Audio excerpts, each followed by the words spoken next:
लग्नानंतर होईलच प्रेम या मालिकेच्या पुढील जबरदस्त भागामध्ये आपण बघणार आहोत. आर्या ही नंदिनी व जीवाला सोनोग्राफीचे रिपोर्ट्स दाखवते.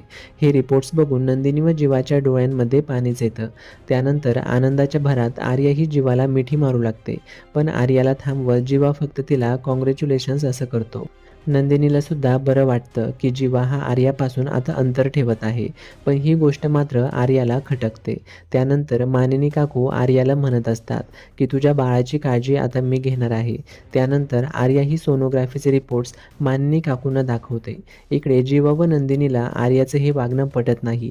कारण या दोघांच्या बाळांचे रिपोर्ट्स आर्या ही स्वतःच्या बाळाचे रिपोर्ट्स म्हणून मानिनी काकूंना दाखवते. इकडे काव्य व पार्थ बोलत बसलेले असतात. काव्य ही पार्थला म्हणत असते की मला नंदिनी ताई तिच्या बाळाला घेऊन खूप ॲक्टिव्ह दिसत नाही.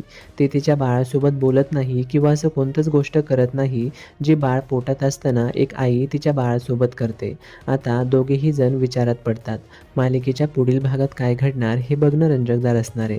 तर ही मालिका बघत राहा आणि चॅनलला सबस्क्राईब नक्की करा.